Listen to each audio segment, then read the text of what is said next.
Northern California for probably at least another day or so. Hopefully it won't be like when quarantine, when like we first started that, Omar, and I was like, Yeah. probably another day or so. And then like 5 months later, I was like, yeah, I'm still here. I'm Michael Magid. With me, you know him as the czar of the virtual background, the one and only Pro GK Academy himself, Omar Zini. And joining us with a lovely, lovely morning emanating light coming right into his living room, we've got the one and only goalkeeper coach for Melbourne Victory, Thomas Fawdry. Did I say it right, Thomas? Yeah, perfect. Oh man, I love it, man. Thomas, I'm excited to have you, man. This is the first time we've been having somebody from I'm not going to try to do the down under because it's just going to sound embarrassing. And Omar already knows with the accents thing that like if Saskia was here right now, she'd be like, just don't even try. But we're excited, man, because you know, there's a lot of good stuff going on in Australia, and I think you know some of our audience kind of is sometimes not unfamiliar with what's going on out there. So maybe for some of the people out there who might not be familiar with the Hyundai A-League, why don't you tell them a little bit about it?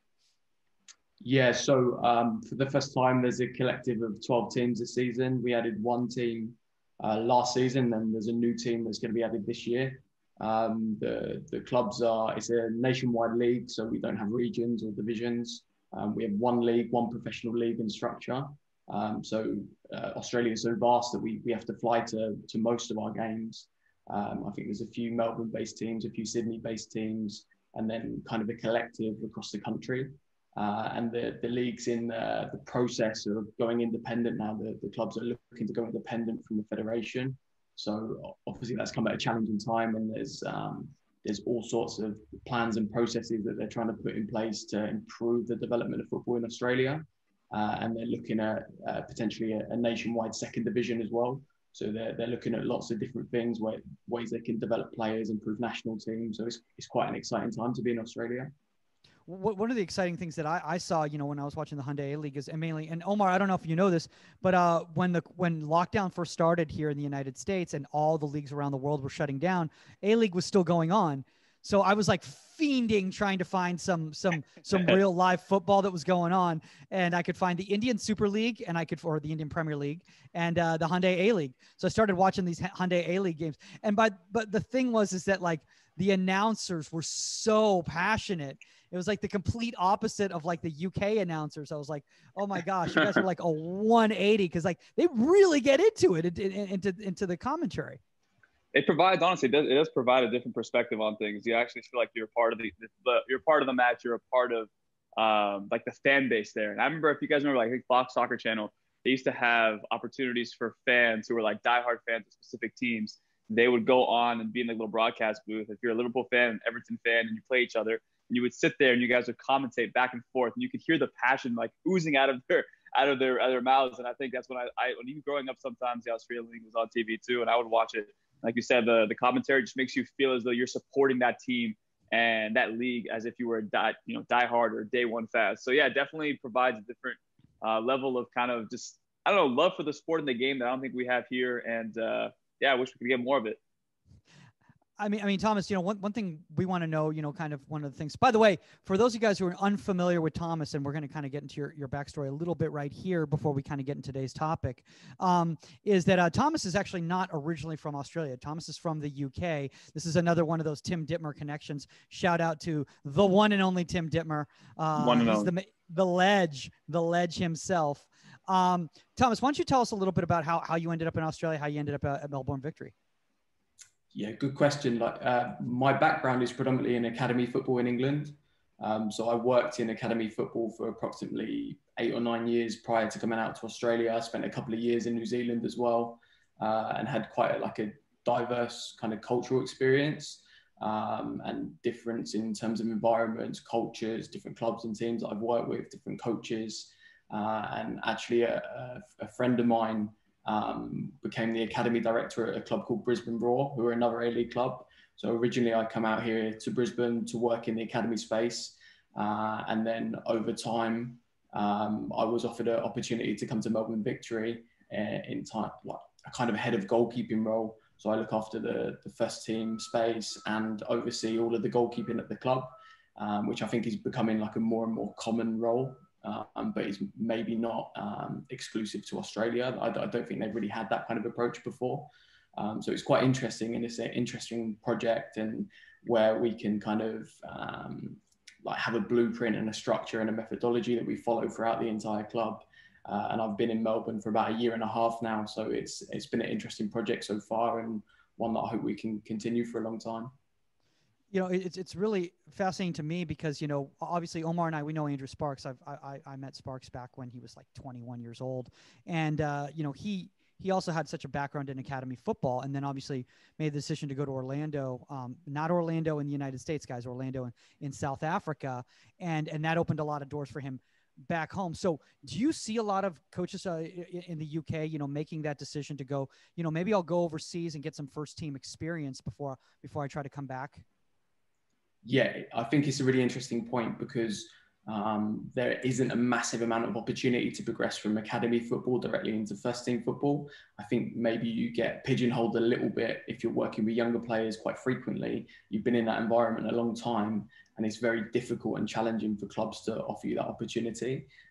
Whereas overseas, if you've come from a footballing country and culture, you're educated, you have a background in football and coaching, sometimes it can be easier to work at a professional level in that country. So yeah, it's an interesting point, and I would recommend it to anybody, to go overseas, to gain experience, to have exposure into first team, to be able to try and implement new ideas. So I think it's a really good pathway, and I think it gives you quite a diverse experience as well.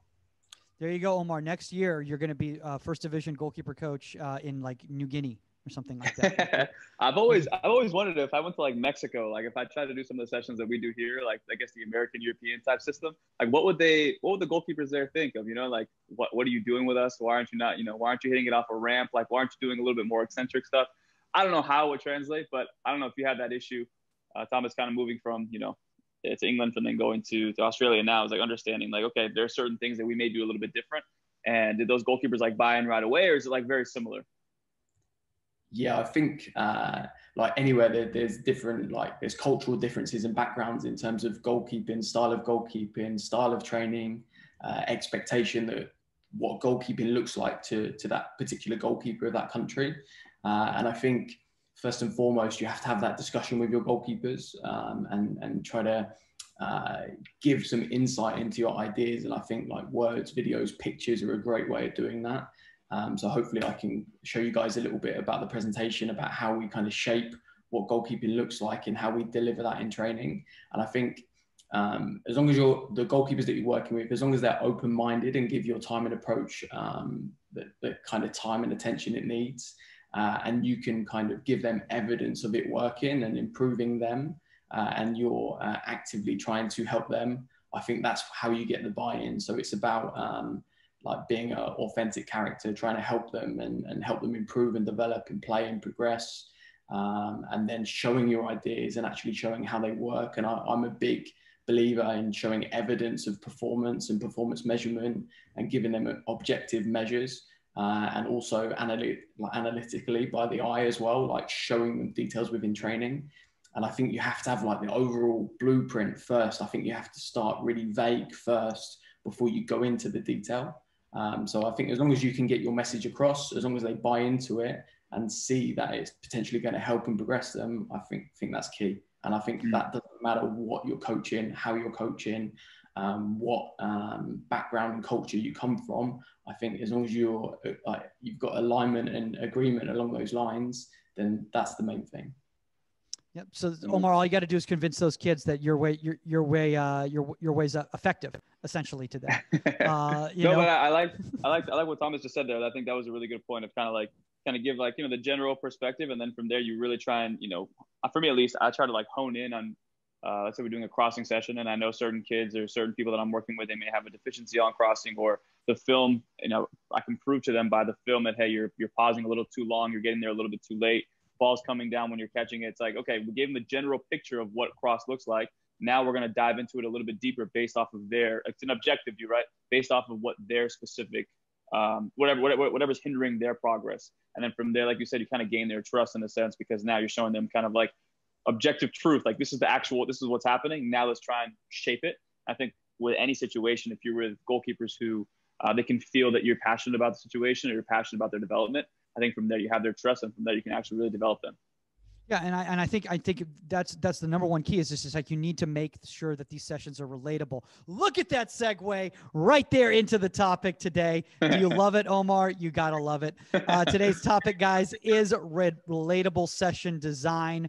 One of the really interesting, kind of like myths about like relatable session designs or like game related sessions by a lot of people out there is like they think it's like, oh, it's just scrimmaging out there and they're just playing the game. It's obviously a heck of a lot more than that. So Thomas, kind of in your words, what do we mean by relatable? So for me, game related training is obviously realistic training to the game.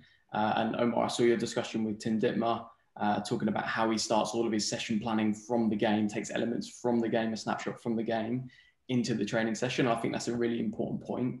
And my education as well, I've done some outfield coaching qualifications, and everything starts at 11v11, and everything is your system of play against the opposition system of play. And when you're working first team football, I think it's really important to take into consideration how you play and how they play, and trying to find that balance. And then when you hone in on the snapshot of the game, that's how you make it relatable. And you might look at like 5, 6, 7 seconds prior to the action developing. So I try to work in passages of play instead of repetitions. So we might have a passage of play that lasts a certain amount of time that involves a certain amount of actions that are relative to the game. And I think the presentation I'll show will give a little bit more insight and context to that. However, I think the training session must look like the game. Yeah. Well, so do you want to pull up some of those clips right now so we can kind of check it out? Sure. All right, let's do this. See, this when you got pros on, Omar, and they got their sessions ready to go. Look at this. Wow. Next level. So I'll talk. I'm very conscious of it becoming a webinar, so feel free to interject at any time and speak and ask questions, no problem. So 2 things is that this is kind of like one element of our goalkeeping performance plan.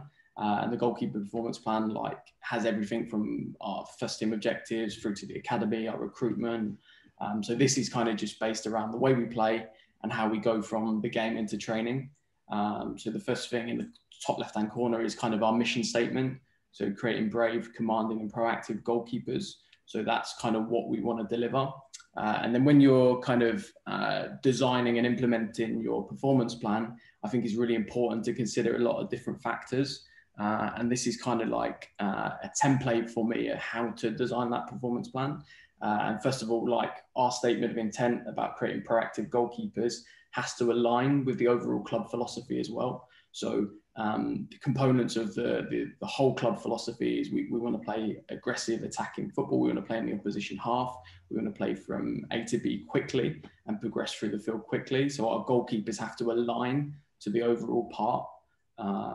And in order for us to do that, then we need to profile the goalkeeper. So we need to look technically, tactically, physically, psychosocial. We need to profile our goalkeeper so we understand the different elements a goalkeeper must need to play for Melbourne Victory. And once we've got our statement of intent, we've profiled our goalkeeper, we have some understanding of how we want to play and what that looks like. So that's our key goalkeeping principles, which I'll touch on in a minute because I think it's really important. And this is where I talk about like broader brushstrokes. So if you're painting, you need the outline before you go into the intricate detail. And that's it for us. It's our key principles. Within our key principles, we have sub-principles, tasks and actions. So not wanting to categorize the game too much because the game is too complex to categorize properly. And it's always flowing between, say, key principles. But to give an example of that, one of our principles might be protecting the goal. A sub-principle of protecting the goal might be trying to find the optimal position. A task within that might be how the goalkeeper gets from A to B in terms of his footwork. And then the action might be the type of footwork in terms of cross step, lateral step, whatever type of movement. So then you can kind of build like that picture of what it looks like. So once you've got your key principles, then you can start to develop your training methodology. So your training has to replicate the game and replicate how you want to play the game as well. And then once you've got your training methodology, it's how we implement it and how we periodize it as well. So how often are you working on this particular principle? And for me, the way that I look at it is you need to look at how frequently that action or passage occurs within the game and how important that action is. So you have to give like a weighting of importance. So say, for example, protecting the goal might be the highest weighting because it's the most important function of the goalkeeper. And once you've implemented it, then you have to measure it. So we need to see how our goalkeepers are performing in the way that we want to play based on our profile and our principles. So a way of measuring the goalkeeper might be to look at, rather than just save success rate, we might look at the expectation of the goal or the expectation of the save and create a formula around that. So now that's, for me, is kind of like 6 points. Now we've got like a more holistic, more rounded developmental approach. So we kind of have a good idea of what that looks like, how we want to develop it, and how we action and measure it. So that's kind of the idea behind it. Thomas, I have a question for you. And Omar, I don't know if you caught on this right there, but the whole Brave thing, I would love your feedback on this as well too, Omar, because like, it's amazing when you put in the methodology Brave, but is that something necessarily like you'll say that maybe to a young goalkeeper coach and they'll think like, well, I've created brave goalkeepers. Okay. So I'm going to put them in these blocking situations every single time where the ball's just getting hit off their faces. That's going to create brave goalkeepers. But like you were talking about sub actions in regards to the amount of importance to the game, Thomas, you know, you obviously, I'm sure you take that into consideration when you're going through these topics. You're like, okay, how often does this scenario actually really take place in a game? So how much precedence do we really want to put into the training? Yeah, it's a great question. And brave for me is not just brave in terms of being physically brave, putting your body on the line. It might be brave in order to make decisions. So one of the most challenging aspects for a young goalkeeper is to defend the space, right? So if we look at some of our key goalkeeping principles, and this is how we just break down the game, like very simply. So dominating the area in the air and on the ground, or controlling the space behind the defensive unit, they might be two of the most challenging aspects for a young goalkeeper. So you have to give that goalkeeper the confidence and belief that they can go and deal with those situations, and the trust that you're not going to react badly in order for them to make errors and mistakes. It's all in the wording for me. So if they're going to dominate the area and challenge for a cross, I say to the young goalkeepers that all you need to do is make first contact with that ball. So it takes the pressure off them coming through a crowd to try to take a cross, catch it, and then think about distributing it. Just simplify it by saying all they need to do is get first contact.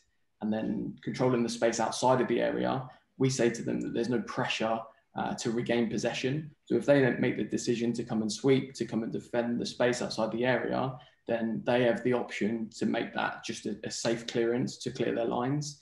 And then once you have the intent and the attitude and desire for them to come and deal with those situations, then they try to find out what's right, what's wrong, when they can keep possession, when they can't. So it's all trial and error and it's all experimentation, but it's all about the wording and giving the young goalkeepers the confidence to perform those actions. I love, you know, one of the things you're saying right there in regards to, because, you know, Omar, you brought up the whole quality on the ball thing that somebody had mentioned before. You know, and Omar, I don't know if you've ever tried this before in regards to what Thomas is talking about. It's just like simplifying is it so to put less pressure on the goalkeeper so that like you're not forcing them or micromanaging what action they take, but you're more giving them a direction of where to go with their movement. And then it's up to them to kind of decide how they handle the situation. Yeah, no, I agree. I think I think we've talked about it before in terms of like, you know, player characteristics, how sometimes we would want the goalkeeper to have a little bit, you know, too much bravery and do things that other goalkeepers might not, and then be able to reel that back in somebody who's a little too tentative, and then you have to bring it out of them. I think it goes back to us as coaches, like I said to Mike earlier about kind of autonomy and giving them the opportunity to find that brave characteristic at a young age, just trying to micromanage them and try to really, you know, force feed things down. Yeah. No, I think that's a good point. Thomas, do you have any examples of some film you can show us? Or I'm just gonna take off. Absolutely. Share this right here. Yeah. Go ahead. So I'll go through. This is what we call bringing the principles to life. Okay.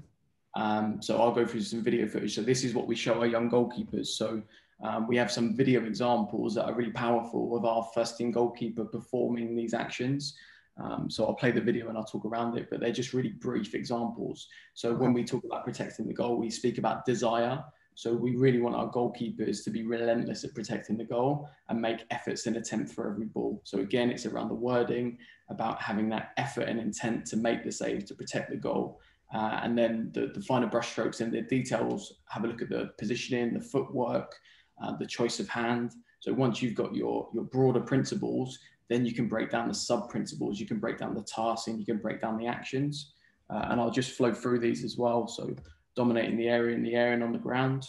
Okay. So being brave physically to come and smother. And then on these, we're just looking at, even if you can't get first contact, just still being effective.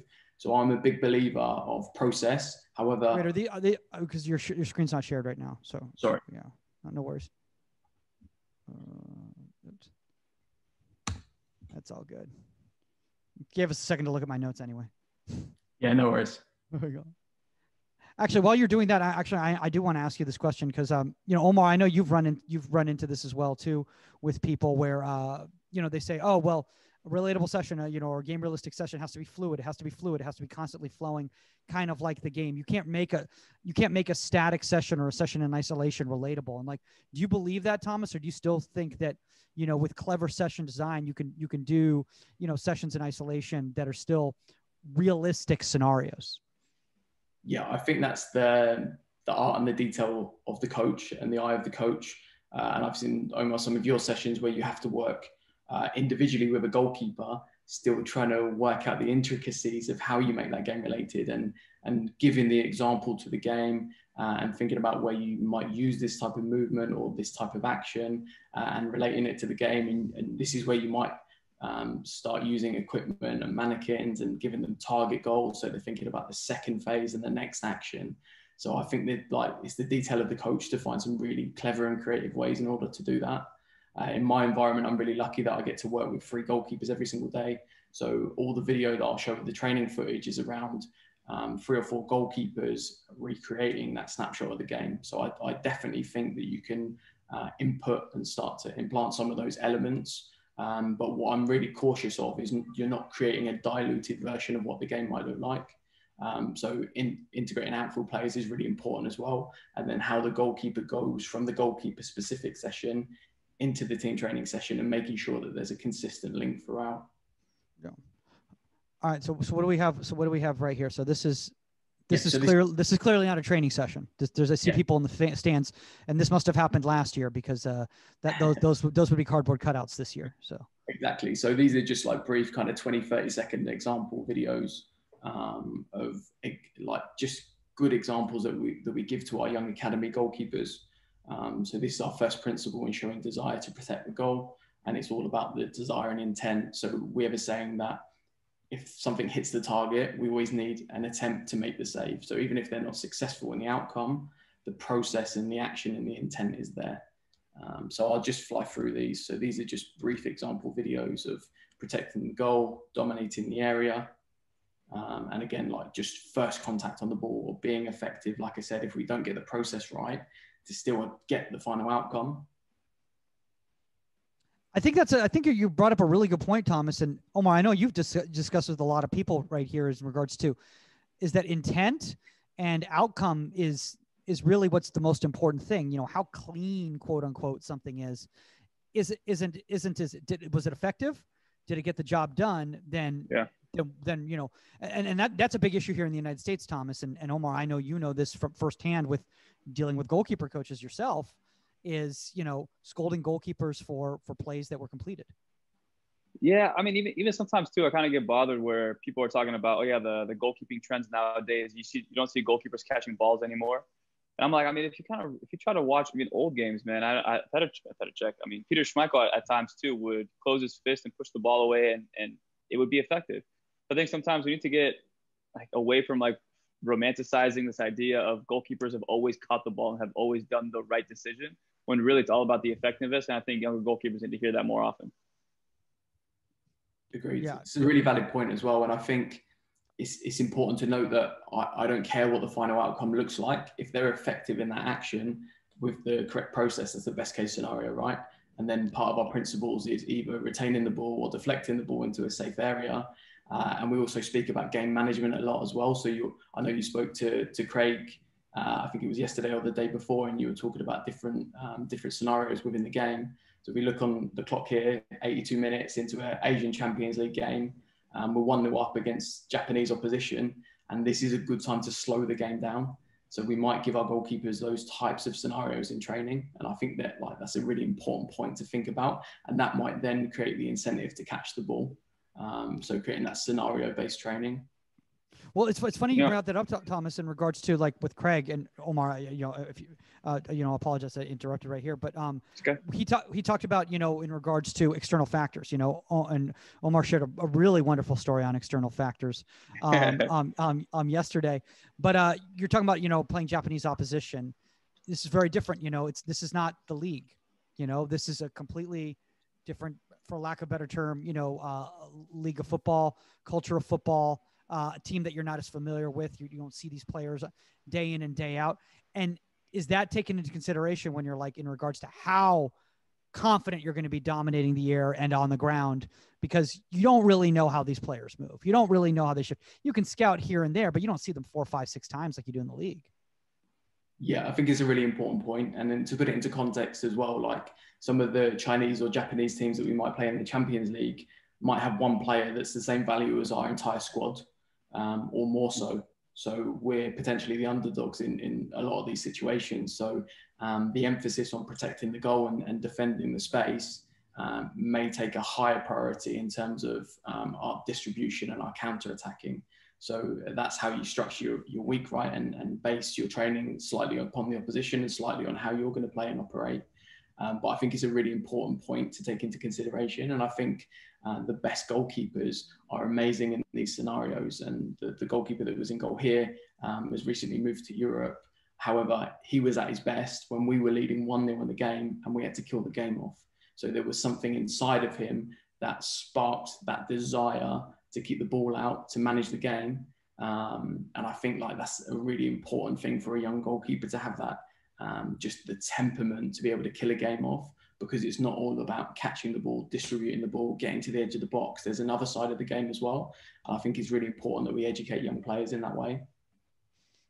Yeah. No, Omar, did you want to add on? I apologize that I interrupted you right there. So. No, it's okay. I mean, I remember too, because my uncle played in the Mexican First Division. And I remember because, I would watch his games and I would watch even like Osvaldo Sanchez and Mexico played against the U.S. And I was always like, kind of like dumbfounded at certain times where they would try to play out of the back. And then throughout the game, it would work. They would catch the team stepping up and then they'd, break their lines and all that stuff. And then it was like the 85th minute, they're down 1-0 and they're still trying to play out of the back. And in my head, I'm like, well, wouldn't this be beneficial if a goalkeeper literally just pushed everybody up and then just put it down the field? And then maybe they have an opportunity to break the team down in that half. So it goes back to Thomas's point about, it's an 82nd minute. The goalkeeper has to go down. He takes the ball down to the ground to give the team an extra minute or two. So context is super important. I feel like even at the pro level, sometimes you don't really see the adjustment within that context, within the game. They kind of just stay within the principles of the team and they don't adjust. And I think that is where, for me at least, I love the position, is because I had the ability to, whenever that ball came to my feet, goal kick, coming out for a cross, through ball, whatever, I now dictate what happens next. And I loved having that power. I loved being able to pick out a pass. And that's why we talk about in training all the time. And I wish I would have done more with my left foot, because maybe I would have been able to control the game a little bit more with a side volley with my left foot, off the ground with my left foot, whatever. But I probably would have been able to dictate more if I had more tools in my toolbox to affect the game more in those situations. So I don't know what you guys think about that, but I feel like sometimes goalkeepers are very fixated on what the coach wants from them, rather than allowing themselves to break out of that shell, use their IQ, and then really dominate the game with their own, attributes. Yeah, I love that term in terms of being able to dictate the game. And I think essentially you become the protagonist because as a goalkeeper, essentially you can't chase the game. I think if you chase the game, it leads to errors and mistakes and misjudgment. So you have to kind of allow the game to come to you and then to kind of react to those moments in the game. And you can be proactive in those moments. However, when the ball is under your control, then you can dictate fully. You're the protagonist in terms of how quickly and effectively you can distribute the ball. And I think game management is a huge part of that. I think that's a great example, Omar. Yeah. Thomas, I've got a question for you right here in regards to, so you've been showing us in kind of in regards to what you're expecting of the goalkeeper. So the why of why you're putting these sessions together.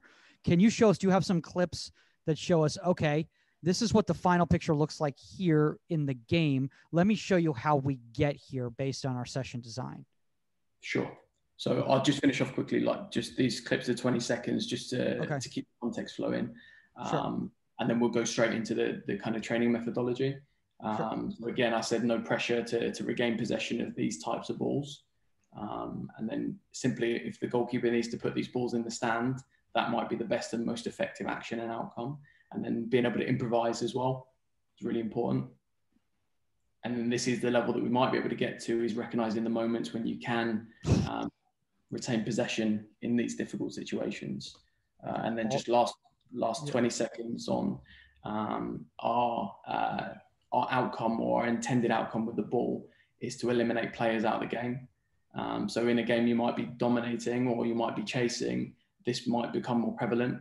And we're just asking, if we work under the premise that if you can play one pass to one player to get them through on goal, that's the best possible pass. And I think it's really important to stress that to young goalkeepers as well, is that they're not long balls, they're long passes, and we're looking to eliminate players out of the game. Yeah, I don't know if you guys saw, I posted on my story. It was Ederson playing a ball in behind to Sterling this past weekend. And a lot of coaches reached out to him and they were like, man, if only we can conceptualize this to our players, at that long pass to break the line and to put your team into possession or in on goal should be a calculated pass, not just to boot it. So can we control our clearances to give ourselves the best chance to break lines and have a chance on goal? And then, I mean, a lot of people don't have the foot like Ederson. So I wouldn't say like, hey, I want you to do this more often, but I don't think enough goalkeepers look past like the second and third. They need to go a little bit further to give us an opportunity to, catch teams that are high pressing. I think is a really important point.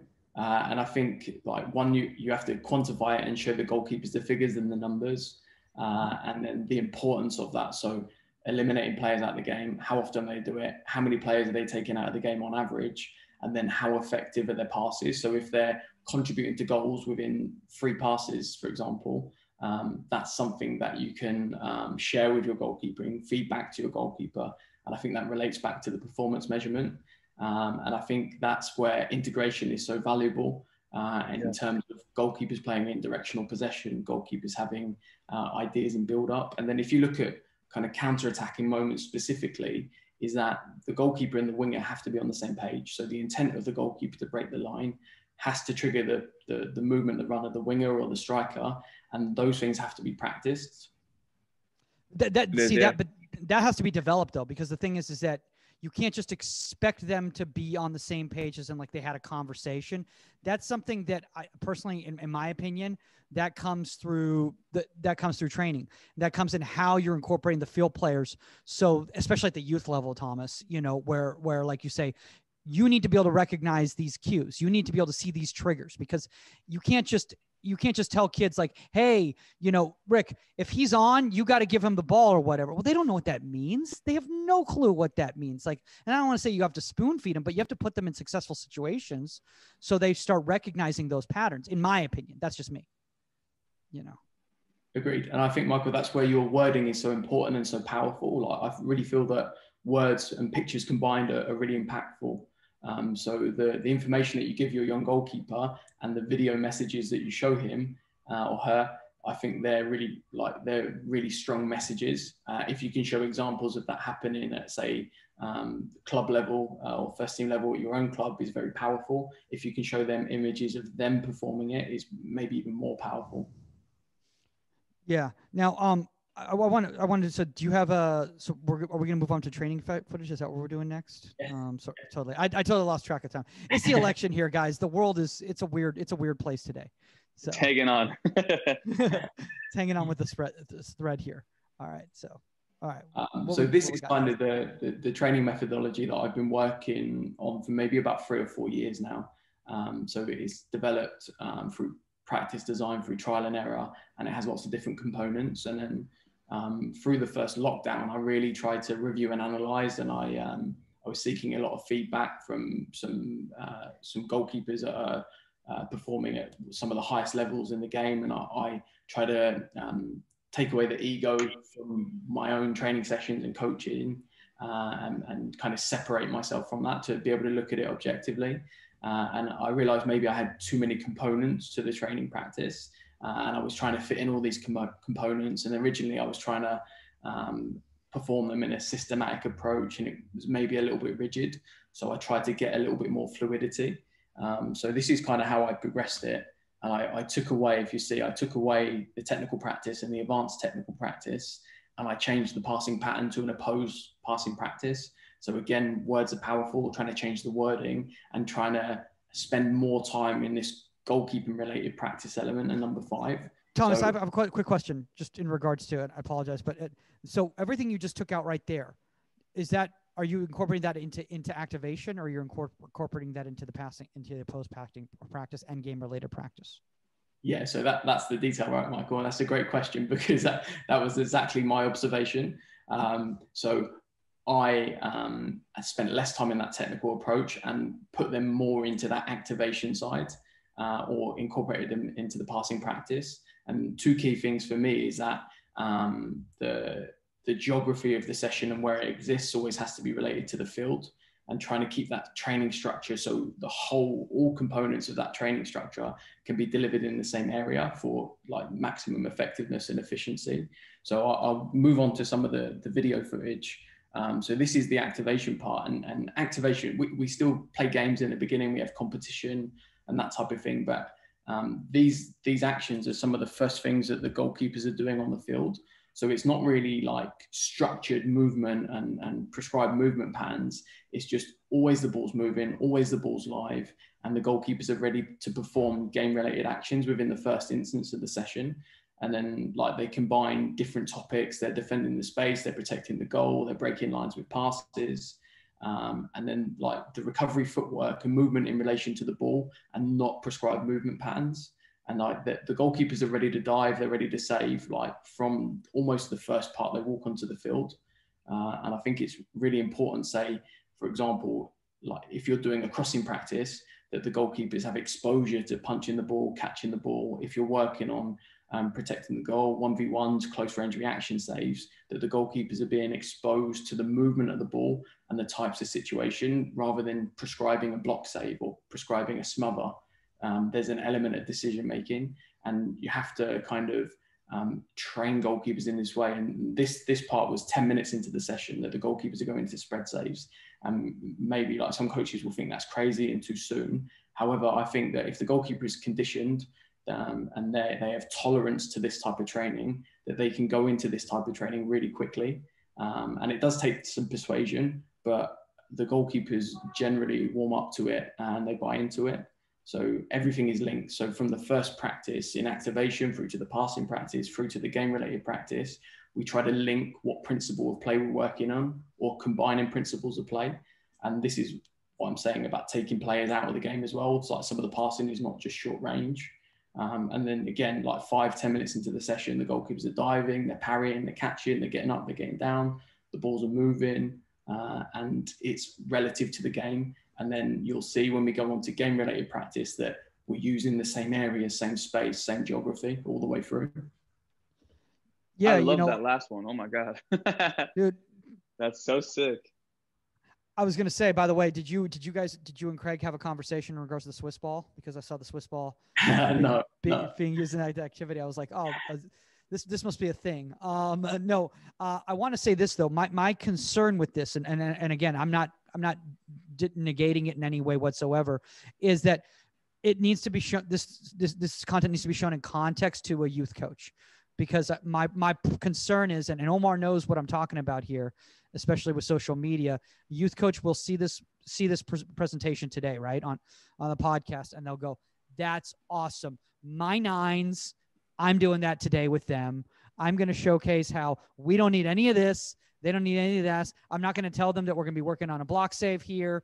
But the problem is that, you're talking about advanced goalkeepers right here who already have those technical and tactical, for lack of a better term, strengths. They've already developed them. And so you can move through all that and incorporate that into the session. So how do we, I don't want to say dumb it down, but make it realistic at the youth level too? Yeah, it's a good point, because like these are trained professional athletes and they go through some sort of prehab, pre-activation in preparation off the field to be able to perform these actions quickly on the field, and it's all linked. I think you have to take maybe a bit of a slower approach to get to the game-related action with the youth goalkeepers, but still spending that amount of time, at least 50% of the session, in game-related practice. And it might be about simplifying and breaking down some of the actions. However, I would still try to simplify it in relation to a moving ball. So we still get A to B, the goalkeeper moving from A to B in relation to the ball and the goal, and maybe having the decision to perform 1, 2, or 3 types of actions based on the ball as well. And you might take a slower, more methodical approach to designing that session for younger goalkeepers. Dude, Omar, I don't know about you, but this has made me completely rethink my activation phase of my training. I love the whole thing about the moving ball.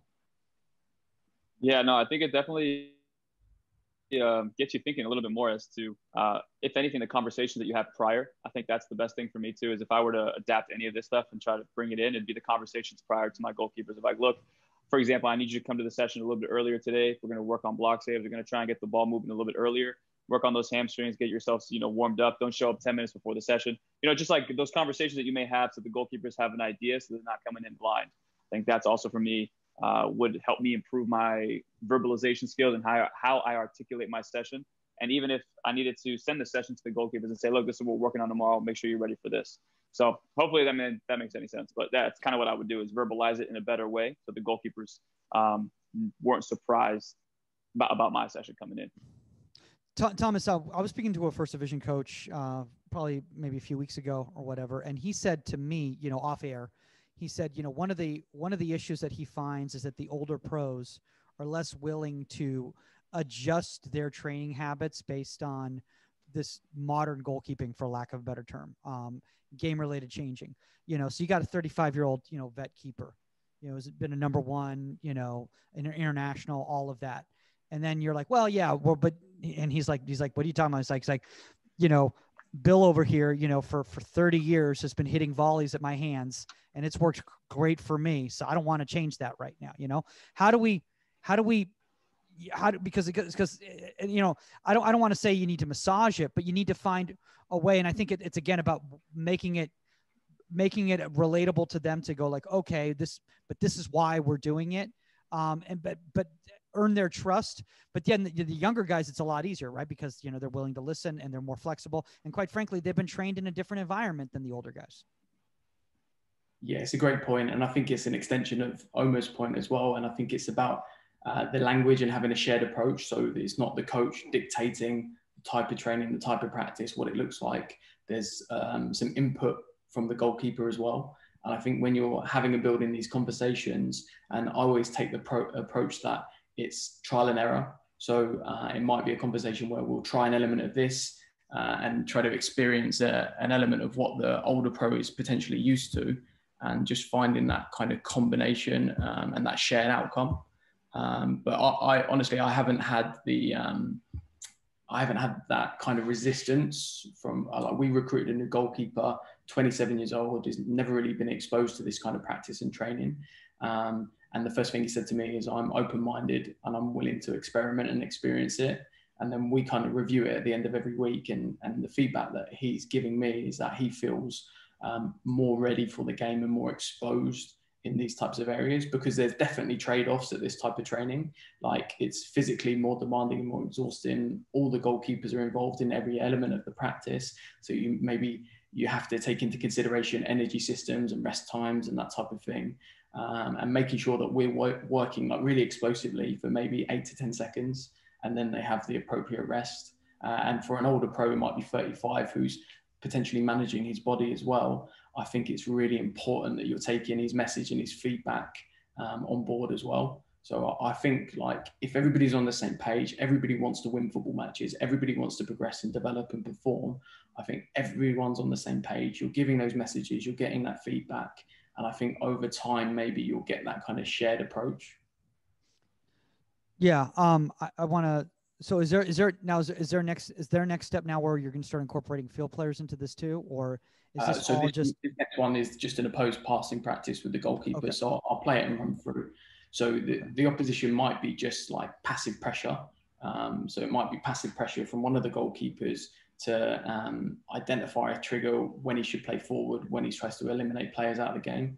So pressure can come from the same side of the ball, from the opposite side of the ball. And again, using the illusion to take players out of the game and finding those kind of mid-range passes as well. And then looking at blocking passing lines, cutting off options, making sure that the goalkeeper is always ready for that element of pressure. And so sometimes the pressure can come immediately on the pass, but sometimes the goalkeeper might be in possession and he might be waiting for somebody to release and press. And that press can come really aggressively, really quickly, or it might come slower. They might cut off passing angles. So it's just trying to show the goalkeeper some of these pictures, make them feel as though they're under pressure in regards to the game and the timing, and try to solve the problems. And then, as you see, the goalkeepers are moving on the outside as well. So they're opening up passing lines. So they're understanding what they might want from their outfield players in the game as well. So this might be something that you do in preparation for the goalkeeper going into a directional possession practice. And again, like just different pictures. And then we always try to create the illusion that they're eliminating players out of the game.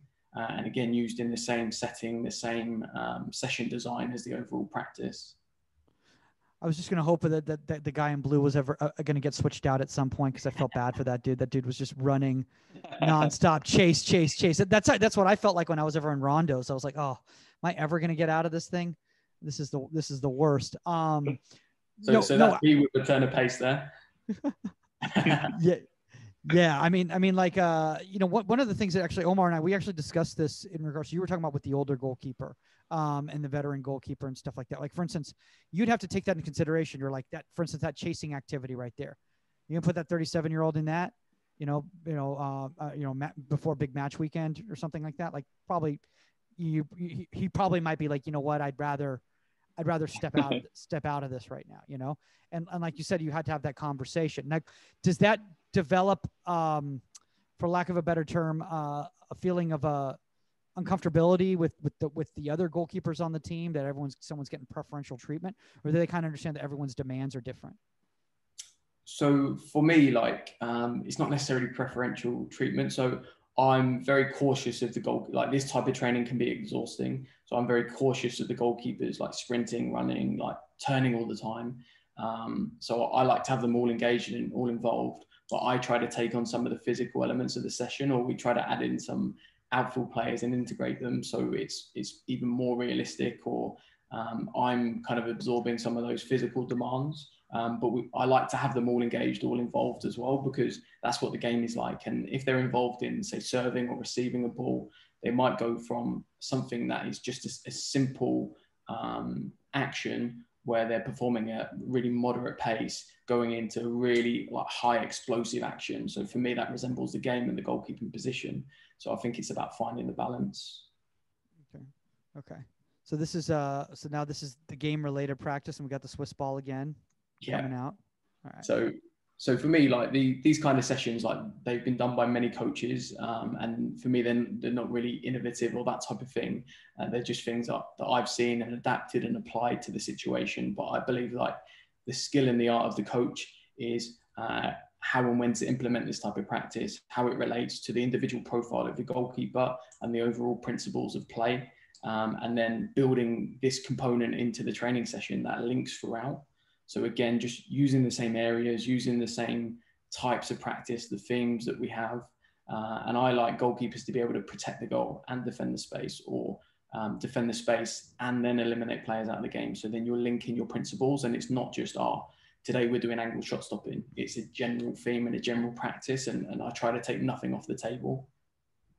So hopefully you can see from the activation to the game related practice that there's some links in between. I was going to say this, Omar. I know, we've had this discussion before in regards to, when we have situations where we have, only so many numbers or whatever, and, different coaches go like, well, you need to get 6-7 field players in order to make this happen.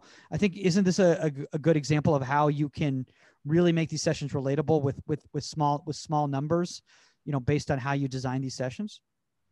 Oh my God, yeah. I mean, even the idea, like you said, you have those 4 mannequins there, and then giving the goalkeeper the idea of breaking the line. and just giving them like that mental reward of like, okay, this is the picture that we're looking for on the weekend, and it might not be exactly what it's going to look like on the weekend in terms of like how the field is set up, but giving them that reward so they know how it looks and how it feels. So there's like a nice little psychological thing that I've never even thought of or even like drawn up in my session. So I'm sorry if I haven't talked that much because I'm just watching all these clips and my mind is going crazy with ideas of just like the amount of space you're using, the amount of players you're using, and the objectives that you're able to actually like maximize with this small side of field and number of people. So props to you. This is honestly such good work. I'm really enjoying it. Dude, it's absolutely incredible. It's one of those things where like you watch this and you go like, man, am I even a goalkeeper coach? Like, do I even know what I'm doing? No, what it is, honestly, what it does sometimes that like I'll literally sit there and I'll draw my sessions out. And for the longest time I didn't document them. I would just draw them out and then like there'd be scraps of paper around the house somewhere. And then now I'm just like, damn, okay, well, every time I sit down and write something, I'm like, I don't have any more sessions to draw out. I've drawn everything out. And now that I'm watching this, I'm like, oh my God, now I can draw like 10, 20, 30 more of these. So yeah, I'm excited to probably buy 20 more mannequins. I think it's really important. You're like, there's honesty with the goalkeeping group as well. And I'll say to them that, maybe we're trying something today or we're going to experiment with something and try to get their feedback as well. And I try to make them give me something constructive and not just say, oh, that was great or that was good or I enjoyed that or didn't enjoy it. Like we try to take something purposeful that maybe we'll be able to adapt the type of practice, and then I'll try to get their thoughts and feelings about it as well. And a lot of the practice design is around where goals are scored from. But I think it's really important as well to understand where the goal came from. So I spoke to a goalkeeping coach that works at a very high level of the game that gave me some really constructive feedback. And he was saying about the 5 seconds prior to the action. So if you look at these last two practices, like I think a lot of teams tried, like Man City try to get into those like wide channels either side of the goal, because goals are scored from the width of the post, first time finishes within 12 yards, but they come from these kind of wider channels in terms of cutbacks, in terms of 2v1s. And a situation where I see the goalkeeper exposed to a lot is the position where the player's driving in on the angle and the goalkeeper doesn't know whether to come and defend the space and advance to the ball or hold his position and try to react to the 2v1. So we see a lot of goalkeepers exposed in those areas. So we try to use a lot of those practices as well. So I think it's really important to see where goals come from and like where they originate from as well. Thomas, I have a question for you in regards to, obviously we were seeing a little bit of a fitness element in regards to some of the stuff. Should performance training be involved in this? I think, we were talking about obviously the issue that you have at the youth levels where, a goalkeeper coach is limited in time. They're limited in resources, and, they have a coach who tells them they need to incorporate this, and this into this session today in order to make it work for their goalkeepers, because that's what at their club they're selling to. And I know this is not as big an issue because I'm not sure how the youth setup is in Australia, but in the United States with our pay to play model, especially at the lower club levels, the parents are sold on, well, your goalkeeper is going to be getting performance training. He's going to be getting tactical training. He's going to be getting technical training. He's going to be getting all this training. But then they go and then it's like, well, the kid only is there for an hour for goalkeeper training once a week. What do you mean? How do you do all that? So is there a way to incorporate performance training into a session like this and make it not break down the session is basically what I'm trying to get at. I'm trying to help out some young coaches out there. Yeah, I think that's the biggest challenge because there are definitely trade-offs in this kind of training. And I think to be able to create this kind of training and session design with kids is that you have to reinvent goalkeeper training to an extent and take it into a game type situation. So I think like Tim Dittmer does some really good practices with like 4 goals. So all the goalkeepers are engaged in the game. They're performing game-related movements and actions. You have to have a lot of footballs and good numbers in your group as well. And then I think I know that you've spoken to like Matt Doyle previously, Omar, and he's really good at designing like constraints within the game and constraints within the practice that maybe rewards the goalkeeper for achieving something, or there might be a constraint where you're taking something off the table to make it more challenging for them, or something has to happen based on a scenario. So I think the art is in the detail of the coach, and actually the more experience the coach gains over time, the more simplistic the practice potentially looks, and the more like the game it looks, and the less you have to intervene and coach. Yeah, I think that's a really good point right there in regards to making it look at the more and more you do it, essentially. And I think that's the trouble, because I think a lot of goalkeeper coaches, when they start trying to train like this, especially if they haven't been comfortable with it, they'll scrap it after 3. I mean, Omar, you know this, man, 3 or 4 sessions and you feel it's not working, you go back to your old ways because you feel comfortable, right? Because you feel comfortable. Yeah, I think the biggest one for me is, I mean, even talking to just any coaches during the quarantine and stuff, I've really realized how important, like, this, not just session planning, but like continuity is for them, right? Like, they'll do some sessions and they'll modify them just a little bit every single time, but they actually take, like Thomas just said, like, they take the actual feedback. I don't want you just to tell me it was a good session. I want you to tell me specifically, is there something that maybe I missed as a coach drawing it up? What did you feel? Like, I ran a session yesterday with goalkeepers and we were talking about, it was cutbacks, but cutbacks through traffic. And one of the goalkeepers messaged me and he was like, I love the fact that I was trying to figure out how to, set through traffic while there were mannequins in my way. Do I sit behind it in a bad position, but still I can see the ball? Or do I sit in front of it where I may be giving up depth, but I can still see the ball and have maybe a better angle? So like those things that I didn't even consider because I was so caught up in drawing out the session. Now, the next time I go out to the session, now I have an idea of, okay, this is what I can add to it. This is what I can actually look for now.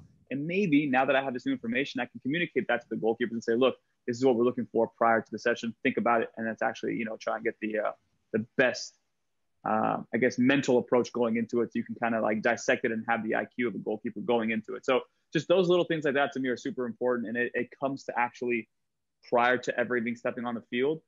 How detailed do you want to be, and how okay are you with making mistakes as a coach as well, so that when you go out there, you're going to be able to be, okay, you know what, it didn't go the way I wanted to, but I'm good for that constructive feedback. And the next time I run this thing, it's going to be great. So just that mentality of just being able to get the constructive criticism, not just as a goalkeeper coach giving it, but as a goalkeeper coach receiving it. Thomas, I have a question for you right now. And obviously you're working with, high level professionals and everything like that. So there's less of a need for them to ease into this, because you can just take them straight into with the team, where they're going to go into either small-sided matches or full 11 or whatever it is that you guys are doing that day. Is there a way for like youth coaches, to train like this and then start easing restrictions off until eventually it just becomes a fluid game and it's no longer looks like goalkeeper training. It's just a small-sided game. Yeah, definitely. And I think Omar's point is an important one, to have that discussion around the practice and to get the feedback of the perspective of the goalkeeper. And I think that's how you get that buy-in with the relationship. And then I think when it comes to designing and implementing the practice, you have to explain to the goalkeepers and have that understanding that it's a safe place to make mistakes, and that the training isn't going to, it's not going to be aesthetically pleasing. Like if they're moving from A to B with amazing footwork and a prescribed movement and saving a volley or something along those lines, and it's going to look good every time or almost every time. And then I think that's where you get caught up in the details and caught up in that kind of perfectionist approach. And I know I've definitely gone through that process. And I think from a coaching perspective, you have to go through the process of like kind of simple, complex, simple, where in the beginning stage, you're just like putting on practices for the sake of practices because they look good. Or they look like what you think your perception of goalkeeping is. And then you kind of get this messy stage that you go through where you're trying to include everything and every element into your training, and it becomes maybe confusing and complex, and maybe you lose some of the essence of why you're doing it. And then when you actually get out of that stage, you learn how to simplify the session and then relate it to the game. And I think every coach has to go through that process, and I'm still going through it. Like, I'm nowhere near where I want to be as a coach, and in terms of designing sessions and having that kind of input and relationship with goalkeepers. And I think it's an amazing point from Omar that he's always having that dialogue with goalkeepers and getting the feedback and getting their perspective, because then you get that like rounded approach that we were speaking about earlier. Well, that is why he's United Soccer Coaches 30 under 30 in the United States for 2021. No, I do want. Yeah. Go ahead, Omar. No, I think we've Thomas, that's awesome. No, I think to that extent, even Thomas at his level, understanding that he still has so much to grow and understand the position is like, it's good for people like me who are not coaching at the professional level yet. Cause I think Mike, I forget who we were talking to, but we brought it up and I was saying how much I love Tim Dittmer's sessions, how much I love Sparks' sessions. And they were just like, but Omar, do you understand how many times those guys have maybe run those sessions and they didn't put them on camera and they probably didn't look that good?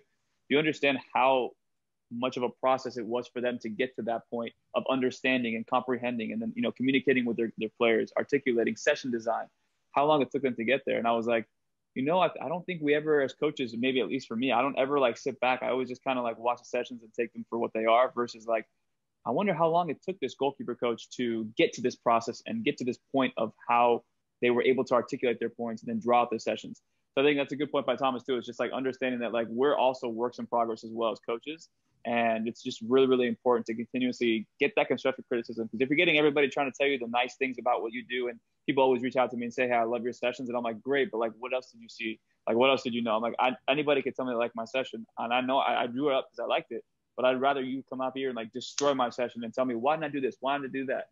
So now I'm like, okay, now I have something to think about. And I think that's the important thing. I think where a lot of people can create, evolution for themselves as coaches and as players is to ask the why and then be okay with receiving the answers to those whys. I love what you just said there, Omar, in regards to that with the goalkeeper coaches, because Thomas, I think that's something that's not taken into consideration. By the way, if this is your messy phase, then I literally don't know how to do goalkeepers at all. I hope this is closer to the clean phase. Is that, and I've made this mistake too. Is I'll watch somebody's session, I'll be like, oh, I don't rate that. I'm not that high level. I'm not that excited about that, without really having any context on like what they're trying to do right now, where in this, why are they doing this right now? Are they doing this because they're trying something new? Are they doing this because they're a younger coach and they just don't know any better? Are they doing this because they had a lack of this happen at the last minute, and so they had to be flexible and change something up at the last session? And we have to take all that stuff into consideration when we're watching other people's sessions and trying to pick and choose what we feel works. And like, when we're talking about relatable sessions here, and I know we're using the word in a lot of different vague ways here, but that's another thing too, in regards to like, how is this session relatable to what the demands are of the game that I coach at the level that I coach, Thomas? And is that a conversation that you have with different coaches when you speak to them and they see a session of yours and you go, I'm glad you like this session, but this isn't really relatable to what you're doing here. If I were you, this is where I would take what you're training. Yeah, I think like I share both of your opinions on that, and I think like that's really insightful and a really constructive, positive way to look at viewing a training session. Because when, like, say for example, you share a training session on Twitter, you might share 2 minutes, or Omar, you share your 5 minutes of videos on YouTube, right? So I think if you look through those sessions from like a coaching lens, from a critical lens, then you don't just see the session at face value. You look at the session and how it's developed. You look at the experience of the coach.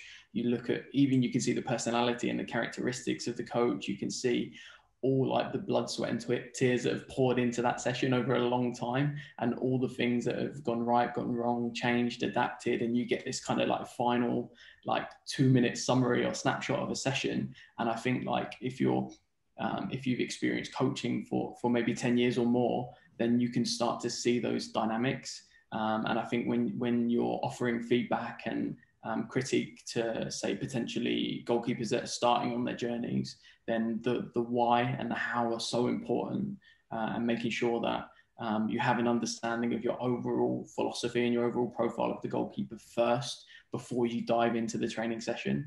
And then you understand why you're carrying out that type of practice and how you're linking it from the first element of your session to the last, to the integration with the team, to application into the game.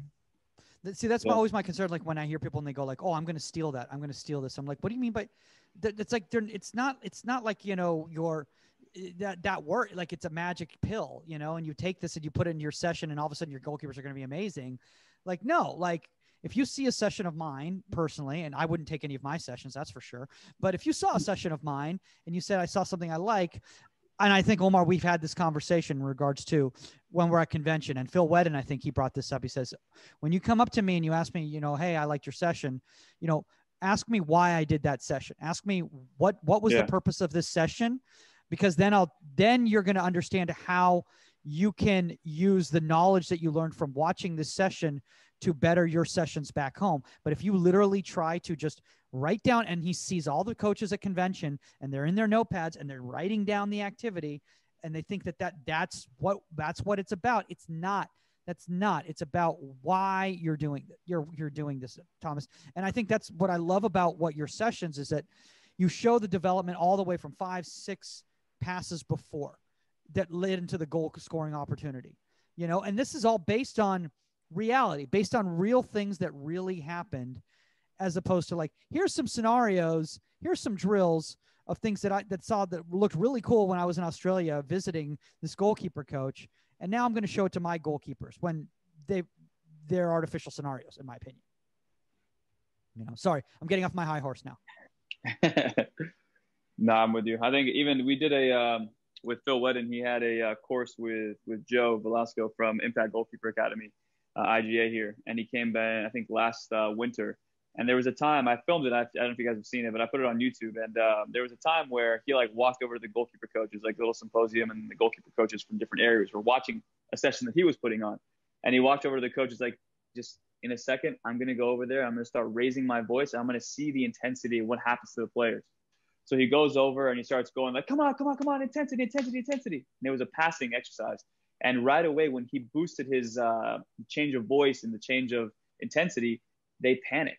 And again, that was something that I would say, Mike, I'm going to steal that. But in my head, I'm like, I know why I want to steal it. Because when you want to put goalkeepers in situations where you're playing in front of 20,000, 30,000 fans, or you're playing in a high pressure situation, and you're being pressed, whether it's high volume or high press, how are you going to be? Are you going to be composed? Or are you going to be like the person who everything hits the fan and you're not going to be able to react well?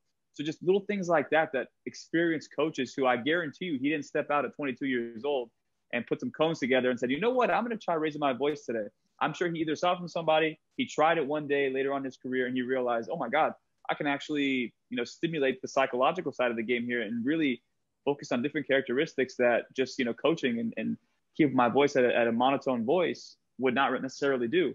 So little things like that you could take from all those coaches, but you have to be open to receiving or even letting that kind of stimulate you as a coach, and then go back to the drawing board and say, how can I do this, but with my own voice? Yes. Thank you. I'm glad you brought that up, Omar, is that you brought up my own voice. Cause Thomas, I think that's one of the biggest issues is copycatting, not only trying to copycat someone's session, copycatting them as a coach. Because if you don't, and we've had this discussion over and over again, is that if you don't try to bring yourself to your session design and the passion's not going to be there, it's not going to be authentic, and you're going to be playing concept because you're trying to be another coach. Absolutely. You can only be yourself, right? Everybody else is taken. So I think that authenticity is so important. And I think from a stereotypical English style coach, we're really loud in sessions and we try to drive the intensity. And I think that might be a cultural thing. And I've tried to I've watched myself and my sessions back, and I think it's too much and too full on. So I think I'm like a perfectionist by nature, and I've tried to draw away from those things. And I really like difference and different scenarios and being different on different days as well, because it's human nature. So sometimes, again, like Omar's saying, experimenting with voice and tone and aggression, and then sometimes drawing away and seeing if the goalkeepers then drive the intensity of the sessions. Because especially when you're working with young goalkeepers, if you're always intense, always engaged, always the focal point of the session, then the goalkeepers are probably not going to respond very well in their own environments. So I think sometimes you have to take a step back, you have to take a step back from session design and then look at it from an objective view and then see what starts to happen and what starts to unfold. And I think that's when, as a coach, you have to become the observer. We were talking to Craig yesterday, actually, in regards to external factors, like I said earlier. And one of the things that came up was the profile of the goalkeeper, and it was really fascinating what he said in regards to how to treat an introvert versus an extrovert. and how you're going to design how you coach, maybe not necessarily the session itself, but how you coach the introvert very differently than the extrovert, because they're going to have different strengths, maybe, maybe not physical strengths, but I mean, in regards to emotional strengths, mental strengths, maybe the introvert is not rattled like the extrovert is, because the extrovert's so big and emotional and passionate and it's a big, huge save and they yelling at their back line. And the introvert's not going to be like that, but they're also 90th minute, 3 minutes into extra time, they're not going to get rattled by that, while the other one not. So go ahead, Mike. One thing I actually noticed too is that it's a different perspective as well, is that when there's a goalkeeper that I've had who's very introverted, nice, very sweet off. I had a young girl this past weekend, so I won't say her name, but she's very introverted. I'm sure she's figured it out already, but that's good. but her father's very extroverted. So his expectations are seen through his lens. And I think as goalkeeper coaches, we've always talked about it as well. Chris Sharp and I have had this conversation. He said, Omar, when you start coaching your players, not from your eye and your perspective and giving coaching points based off what you would do, but rather from their eye and what they, what their strengths are, what their weaknesses are, that's when you really can build that trust and really get over that little hump that maybe you have with your goalkeepers and you can't explain things to them well and they're not comprehending it well enough. And I had this young girl this past weekend and we're finally working on crossing, right? So I had her in a position where she's starting about 6 yards off the line. And like Thomas said earlier, like 5-6 seconds prior to the actual cross coming in, what is she doing? So I was like, okay, look, the ball just got transitioned. It's only two of us. So have an idea of where this ball is coming from, right? So I'll take that ball, touch down the line. You're going to drop from the 6, get back to your line. But in that movement, can you look to the far post and look at me and communicate man on far post, no cross, force him wide? Can you give me something? So I'm serving the balls in and she's not saying anything. It's complete mute. Her dad walks on the field and he's just like, Coach, I hope you don't mind me doing this. But, and he just looks at his eyes like, you need to understand there's a person at the far post. There's a person coming down the middle. Your defense has no idea what they're looking at because you haven't said a word. And then he steps in and starts communicating as if he was a part of my session. How old is this girl? It was just like, she's really good too. She's 15. No, she's probably 13 or 14. But, there's little things like that. Then it's just like, you look at that and you go, wow, I just, the perspective and the words that these goalkeepers are hearing that aren't even our voices as coaches and what's being, circulating through their ears prior to and after sessions. So it's just interesting things to take into consideration as well. My gosh, yeah, I never even thought about that. And Thomas, actually, that's something at the youth level, I never even thought about that. Is that one of the external factors that we have to take into consideration in regards to our session design is the other voices they're hearing that are out of our control. Absolutely, and I think that sits massively with your conversations with Craig and external factors and that, because some voices can speak loudly, more loudly than others, and resonate with us on different scales. And we take individually as people, we take different people's perspective into considerations with different weightings. So if somebody is prominent in your life as a parent, is giving you information, then it's probably human nature that you trust that information. Or if you don't trust that person or have that relationship with the person, maybe you don't take that into consideration. And I think all those external factors are really important to take into consideration when you're developing the person and looking at all those social psych factors and looking at external influences. And this is where Omar, you're coming into this situation where you can see the complete picture. And that's different whether you see that goalkeeper once a week or you see that goalkeeper every single day, the age and stage of their development, the environment that they're in. And I think it's really important to get to know the person in order to get the best out of them. So those things are more important than session design and more important than what you coach. It's how you coach and how you relate to that person. And I think that's probably one of the biggest things I've had to learn and one of the most demanding things as well. So do you have to take these profiles into consideration when you're designing your sessions? What type of goalkeepers you're dealing with? Absolutely. So this is where having your broader outline first is really important, because you have what you're trying to achieve in relation to yourself, in relation to the opposition, in relation to your overall goals and outcome. And then you have to take into consideration the type of goalkeeper and changing the subject a little bit. I think when people profile a goalkeeper and they want to recruit goalkeepers that have similar profiles, they generally look at things that they can see, like physically, like height, like stature, like voice, like those consistent things, like how they perform techniques. But for me, when we profile goalkeepers, we look at those broader themes and the outcomes. So if the goalkeeper is defending the space, how frequently they're defending the space. And for me, it doesn't matter if they're 6 foot or 6'5", like as long as they have the same intent, like same intended outcomes. And they'll do that and achieve that through different ways and different methods. And that's how you get to know the person, by like knowing them off the field, but then knowing them, how they like react to those different types of scenarios and situations. Amen.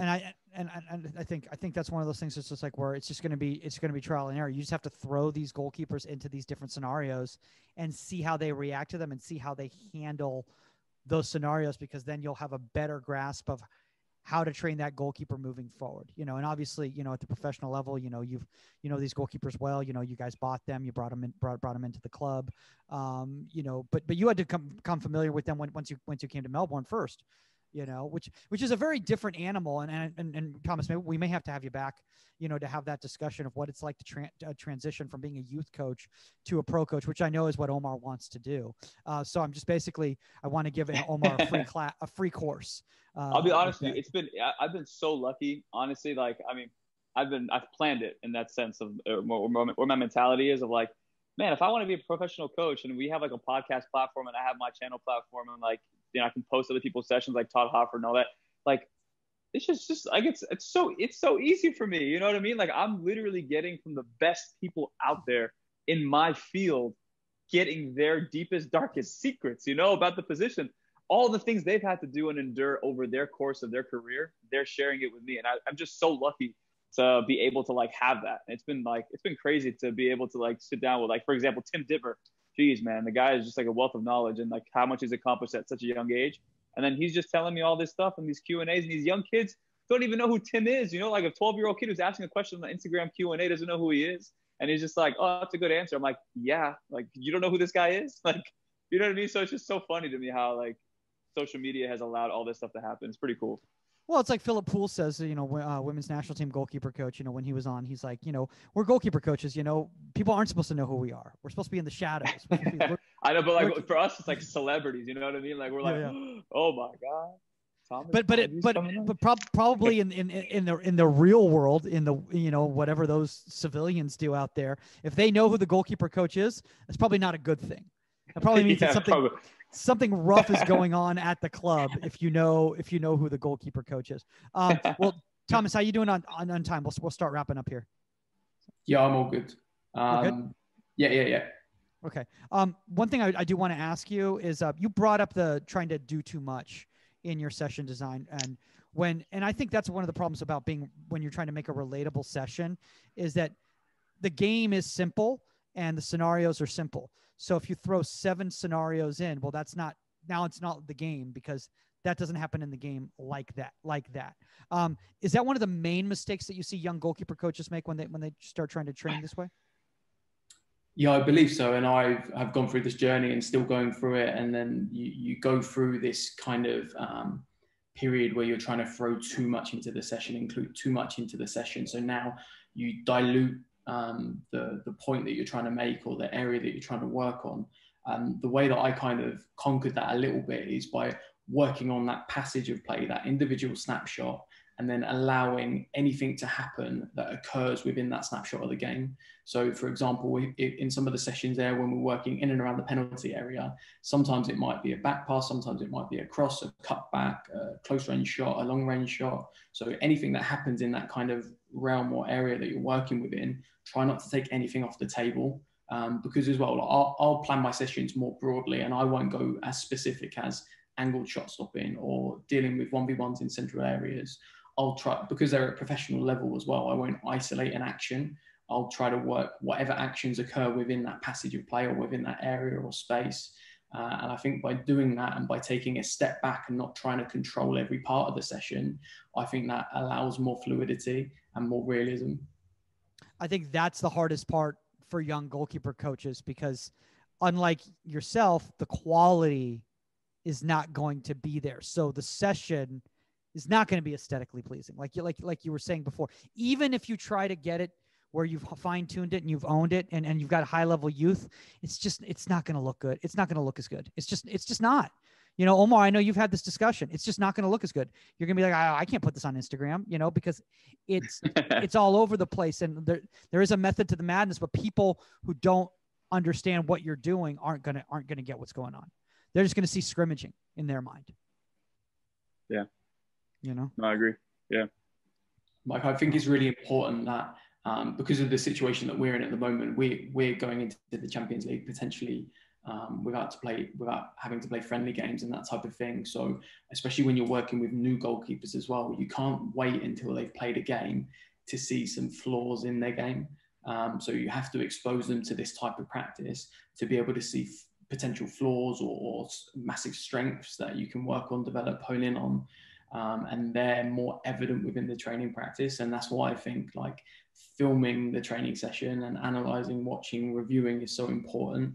So you're seeing the session again. And for me, I get really frustrated if we miss anything on film or we can't look back on something, because you can't always coach it live and you can't always see it live. And it doesn't matter how experienced you are, how many football matches you've watched or how long you've been involved in the game.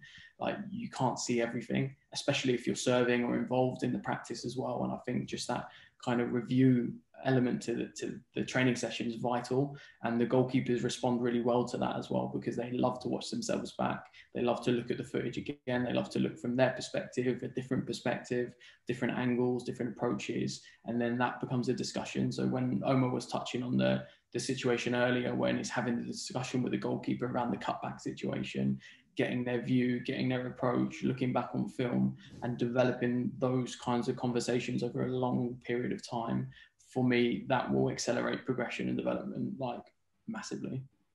Yeah, you brought up something actually that I actually never even thought about before, and it's actually making me rethink how to handle identification or trialists or any sort of showcase situation, you know, where I've got goalkeepers who are there on showcase to trial and I'm checking them out. Is that to more throw them into more of these game scenario type, because I think the traditional route in a trial situation is to throw them into activation training and then technical and tactical work in specific areas and see how they and say, oh, he's clean on the ball here, or like, oh, he's good at reading through balls and blah blah blah or whatever. But what you're making me think is like, no, I should just go this direction with them, because then I'll know, then I can go back to the head coach, or I can go back to the general manager at the club or the AD, depending on if I'm at college, and go like, so I saw how this goalkeeper handles games because of what we just did and how they could think and do things on their own without the pressure of putting them in an 11v11 match, you know, where all of a sudden now they're in their head because they're like, I'm on trial. That was my Achilles heel as a player. I'm on trial. If I do anything, I'm done, you know, because they don't even think, in my opinion, they're not even thinking they're on they're being evaluated for games, for how they handle games when they're going through those activities. Yeah. For me, I think like taking the approach of everything that starts and ends at the game, and it's like cyclical. So everything else in between the game is irrelevant. So the process that you take in order for the goalkeeper to perform better in the game is up to you and up to the coach. And I probably made a lot of mistakes in academy football, probably earlier in my career, maybe not giving goalkeepers a long enough opportunity to show what they can do over time, because kids develop at different ages and stages, and allowing for the later developers having bias to the early developers. And then the way that we look at it now is it's kind of like you look at a scale between high performance and high potential. So somebody, young goalkeeper that's an early developer might be a high performer, but he might be a low potential. But there might be a goalkeeper that's a lower performer, but a higher potential. And I always like goalkeepers coming into our environment that haven't been exposed to too much goalkeeper-specific training practice for a long time, because I think like the type of practice will dictate what they're like in the game and what they're like as a goalkeeper. So they might be excellent trainers. And we had this a lot in England as well, because goalkeeper training looked a specific way. We developed a specific type of goalkeeper over a long time that was very effective in training practice and less effective in the game. So whereas goalkeeping is going more game related now, I think it's really important that we see the goalkeeper in the game, see how they perform in the game, and then come back to the game. Dude, I absolutely love that. And I mean, I feel like, I mean, Omar, unless there's anything you want to add here, like, you know, I think, I mean, that's a great place to end on. I know you've got the rest of your day right here, but we got election night coverage over here that we got we got to deal with in the United States here. Well, Thomas, honestly, man, we'll have to have you back. You're such a wealth of knowledge. It's just, I mean, this was absolutely phenomenal, man. I mean, but look, we don't expect anything different from a Tim Dittmer recommendation. So, you know, definitely, it's always going to be next level. If anybody out there wants to reach out to you and they want to connect with you, maybe they want, you know, maybe to get a little more in depth on your presentations, you know, or check out some of your content, where's the best place for them to connect with you? So I'm quite active on Twitter and on YouTube as well. I think both links are Thomas Fawdry. Okay. Well, that makes it easy. And guys, as you remember, you can always reach out to Omar Zini at ProGK Academy _. He's got some great stuff that he's been posting in the last couple of days. He even just did a Q&A with Tim Dittmer that you just posted, right? Yeah, so it's from the longer form content, and I'm just cutting it down now to little snippets in here and there that answer questions that a lot of us young coaches and young players may have. So it's been awesome. Nice. And remember, guys, if you have a guest suggestion or a topic suggestion, contact at inside the18media.com. That's the number 18media.com, at Goalkeeper Podcast on all social media platforms. That's all the time on Inside the 18, and we are out. Later, guys.